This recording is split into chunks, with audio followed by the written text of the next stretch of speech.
Hello students, welcome to railway and police আড্ডা 247 Bengali. আশা করি তোমরা সকলে ভালো আছো এবং সুস্থ আছো। গতকাল রাতে এবং আজকে সকালে ডব্লিউবিপিআরবি বোর্ড দুটো দারুণ দারুণ নোটিশ দিয়েছে। সরি, দুটো দারুণ নয়, একটা ভালো নোটিশ, একটা খারাপ নোটিশ। অর্থাৎ এই ভিডিওতে তোমাদের জন্য রয়েছে দুটো খবর, একটা ভালো খবর ও একটা খারাপ খবর। তাহলে ভালো খবর কি, খারাপ খবর কি, সমস্তটা এই ভিডিওতে আমরা জানবো।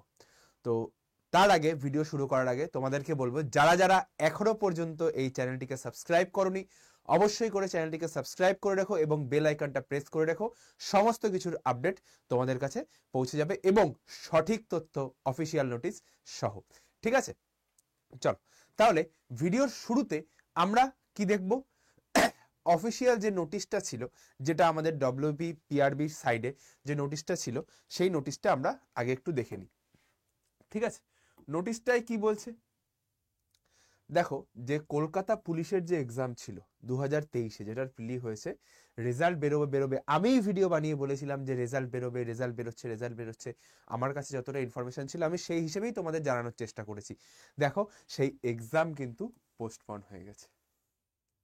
সেই এক্সাম কিন্তু পোস্টপন হয়ে গেছে। আর কি হয়েছে দেখো, আর একটা জিনিস ঘটেছে, যেটা প্রিলিট ডেট, যেটা কত ছিল, 1 ফেব্রুয়ারি 2026 ডেট ছিল।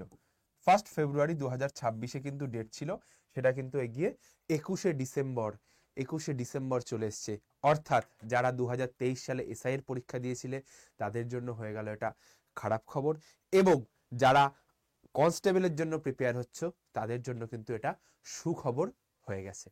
ঠিক আছে, তো 2023-এ যারা পরীক্ষা দিয়েছিল তারা অনেক দিন ধরে অপেক্ষা করছে যে এই বুঝি রেজাল্ট বেরোলো, এই বুঝি রেজাল্ট বেরোলো, এই আমাদের মাঠে রাখবে, এই আমরা মেন্স পরীক্ষা দেবো, চাকরি হবে। তা তোমাদের বলছি ভাই, মনোবল কিন্তু ভেঙো না, মনোবল ভেঙো না। প্রিলির রেজাল্ট যদি বের হয়ে যায়, কিন্তু সময় কিন্তু পাবে না মাঠের জন্য বেশি। জাস্ট রেজাল্ট বের করবে, দৌড় হবে, মেইনস হয়ে যাবে। ঠিক আছে, তারপরে কিন্তু ইন্টারভিউ হয়ে তোমাকে জয়েন করিয়ে দেবে, রাইট? তাহলে আর যেটা কনস্টেবলের জন্য যারা প্রিপেয়ার হচ্ছ, যারা প্রিপেয়ার মানে ভেবেছিলে ফেব্রুয়ারি হবে, অনেকটা সময় সময় কিন্তু কমে গেল ভাই। ভেবেছে যে ওই পুজোর পর থেকে পড়া শুরু করব, এইখান থেকে পড়া শুরু করব, ওখান থেকে পড়া শুরু করব, আরামসে পাশ করে যাব, সবাই ভাবছে। কিন্তু না ভাই, ডেট কিন্তু আবারও এগিয়ে এসছে, ডেট কিন্তু এগিয়ে চলে এসছে, যেটা 21/12/2025। দেখেছো কতটা সময় তোমাদের কমিয়ে দিল। এরপরে অফিসিয়াল আপডেট, যেটা এটা আমার কথা নয়, যেটা অফিসিয়াল আপডেট, সেই অফিসিয়াল আপডেটটা তোমাদের দেখাচ্ছি। এক্সাম পোস্টপন্ডের যে আপডেটটা ছিল, দেখো এখানটায় লেখা রয়েছে final combined competitive examination for CW recruitment of the post sub inspector. দেখো, যেটা 15/10-এ হওয়ার কথা ছিল সেটা কিন্তু পোস্টপন হয়ে গেছে, new date will be intimidate in due course, তাই বলছে। আর কি বলছে, যেটা কলকাতা পুলিশ কনস্টেবল এবং কনস্টেবল এবং লেডি কনস্টেবল, যেটা 1 তারিখে ছিল, সেটা কিন্তু ডিসেম্বরে নিয়ে চলে এসছে। দেখো এটা কবের নোটিশ, এটা 18 তারিখের নোটিশ। ঠিক আছে, 18 তারিখের, গতকালকের নোটিশ। ঠিক আছে, এরপরে vacancy related update, vacancy update, যেটা ওটাও 18 তারিখ, অর্থাৎ ভোরবেলার রাতের দিকে বেরিয়েছে। তাই জন্য আমি বলেছি যে আজকে সকালে, অর্থাৎ ওটা রাতেই বেরিয়েছে। ঠিক আছে, সেই যে ভ্যাকেন্সি রিলেটেড আপডেট, ভ্যাকেন্সি কিন্তু ভাই বেড়ে গেছে। ভ্যাকেন্সি কিন্তু প্রায় 150+ ভ্যাকেন্সি হয়েছে, 150+। ওই 150+, সব মিলিয়ে ওই 160টার কাছাকাছি, হয়তো খুব সম্ভবত 160টার কাছাকাছি ভ্যাকেন্সি বেড়েছে। তোমাদের দেখিয়ে দিচ্ছি কতটা বেড়েছে, কি বেড়েছে। ঠিক আছে, ভ্যাকেন্সি কিন্তু বেড়ে গেছে। ঠিক আছে, সবার যেটা ডেটও চেঞ্জ হয়েছে, প্লাস ভ্যাকেন্সি ডেটটা এখানে মেনশন আছে না, ডেটটা এই নোটিশে মেনশন নেই, ডেটটা আগের নোটিশে মেনশন ছিল। এটা হচ্ছে ভ্যাকেন্সি বাড়ার আপডেট। ঠিক আছে, এবার দেখি যে ভ্যাকেন্সি বেড়েছে, কতটা কি বেড়েছে, কিভাবে বেড়েছে। দেখো, প্রিভিয়াস যেটা আমাদের আগের নোটিশ ছিল, সেখানে জেনারেলদের জন্য ভ্যাকেন্সি ছিল 519, কিন্তু এখন যেটা নতুন হয়েছে, সেই ভ্যাকেন্সিটা হয়েছে 544, মানে 519 থেকে 544, 25টা ভ্যাকেন্সি কিন্তু বেড়ে গেছে ভাই, 25টা ভ্যাকেন্সি কিন্তু বেড়ে গেছে। যেখানে এই যুদ্ধে তোমার দরকার কিন্তু একটি মাত্র সিট, সেখানে 25টা সিট বাড়িয়ে দিয়েছে। ঠিক আছে, তারপরে 449টা ছিল, 449টা ছিল হচ্ছে আনরিজার্ভ ইসি, সেটা কিন্তু 470 হয়ে গেছে, 470 হয়ে গেছে। এবার সিভিকদের ক্ষেত্রে দেখি 278 ছিল, 278 থেকে কিন্তু 291 হয়ে গেছে। এসসিদের সিটটা দেখি, এসসিদের শিডিউল কাস্টের 311 ছিল, শিডিউল কাস্ট কিন্তু 325 হয়ে গেছে, 311 থেকে কিন্তু 325 হয়ে গেছে। অ্যাজ ওয়েল অ্যাজ লেডি কনস্টেবলের জেনারেলদের 35টা থেকে এখানে 47টা হয়ে গেছে। ঠিক আছে, তাহলে দেখো এখানে কনস্টেবলদের ক্ষেত্রে, মেলদের ক্ষেত্রে বলছি 3464 থেকে 3624 হয়ে গেছে, আর এটা 270 থেকে 345 হয়ে গেছে। তাহলে প্রায় 200+ ভ্যাকেন্সি, কিন্তু আমি ওখানে 150+ বললাম, প্রায় কিন্তু 200+ ভ্যাকেন্সি তোমাদের আপগ্রেড হয়ে গেছে, অর্থাৎ বেড়ে গেছে। ঠিক আছে, তাহলে তোমাদের কি, যারা ঘুমিয়েছিলে অর্থাৎ ভাবছিলে পিআরবি বোর্ড পরীক্ষা নেবে কি নেবে না, হবে কি হবে না, পড়াশোনা করব কি করব না, মাঠে যাব কি যাব না, প্র্যাকটিস করব কি করব না, সকালবেলা ঘুম ভাঙছে না, মাঠে যেতে মন চাইছে না, তাহলে সেই ঘুম থেকে জাগো ভাই। পরীক্ষার আপডেট কিন্তু দিয়েছে, পরীক্ষা কিন্তু আগিয়েছে, প্লাস ভ্যাকেন্সি কিন্তু ইনক্রিজ হয়েছে, ভ্যাকেন্সি কিন্তু ইনক্রিজও হয়েছে। তাহলে বুঝতে পারছো তোমার কিন্তু চাকরি পাওয়ার যে পার্সেন্টেজটা, মানে চাকরিতে নিজেকে বহাল করার মানে যে পার্সেন্টেজটা, সেটা কিন্তু বেড়ে গেল। ঠিক আছে, মানে আমি কিভাবে নিজেকে আরো প্রিপেয়ার করতে পারবো, আরো ভালোভাবে করতে পারবো, আমার দরকার একটি সিট, আমার দরকার একটি সিট, জাস্ট একটা সিট আমার দরকার, একটা সিটের জন্য লড়াই। ঠিক আছে, সেখানে বেড়েছে কিন্তু, আমি জেনারেলদের ধরেই বলছি, ছেলেদের 25টা সিট বেড়েছে, তাহলে তোমার একটা সিটের পিছনে লড়াই ইয়েটা কিন্তু কমে গেল। তাও কমে যাওয়া সত্ত্বেও তোমার ওই একটা সিটের পিছনে কিন্তু প্রচুর লোকের কম্পিটিশন, প্রচুর লোক ওই মিউজিক্যাল চেয়ারের পিছনে যেরকম ঘুরে দেখো না, সেরকম ওই একটা সিট পাওয়ার জন্য কিন্তু অনেকগুলো লোক এসে লড়াই করবে। তাহলে তোমাকে যদি সেই যুদ্ধে এগিয়ে থাকতে হয়, কি করতে হবে, সেই জন্য ভিডিওটা শেষ অবধি দেখো ভাই। হ্যাঁ, অনেকেই আছে ভিডিওটা এই অবধি দেখে জাস্ট দুটো নেগেটিভ কমেন্ট করবে চলে যাবে, দুটো নেগেটিভ কমেন্ট করবে চলে যাবে, ওদের ওটাই কাজ ভাই। যাদের জন্য আমি ভিডিও বানাচ্ছি তারা ভিডিওটা শেষ অবধি দেখো। দেখো এখানে আমি একটা কথা লিখেছি, demotivation kills dreams ফাস্টার than failure.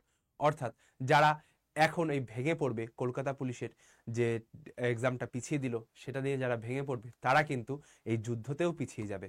মানে তুমি একটা জায়গা থেকে ফেলিওর হতে হতে কতবার ফেলিওর হবে, ফেলিওর থেকেই কিন্তু মানুষ শেখে। তাই জন্যই বলছে ডিমোটিভেশন, মানে তুমি ফেলিওর হও ঠিক আছে, কিন্তু ডিমোটিভেট হয়ে না, তুমি একটা জিনিস বারবার বারবার বারবার চেষ্টা করো, বারবার চেষ্টা করো, কখনো ডিমোটিভেট হয়ে না। তাই জন্য এই কথাটা লিখেছি, demotivation kills dreams ফাস্টার than failure. মানে তুমি ফেল করো, ফেল হতে থাকো, কিন্তু ভাই হাল ছেড়ো না। সেটাই হচ্ছে আজকের দিনের এই নোটিশের মাধ্যমে তোমাদের পিআরবি বোর্ড বোঝাতে চাইছে। ঠিক আছে, এই নোটিশের মাধ্যমে পিআরবি বোর্ড বোঝাতে চাইছে।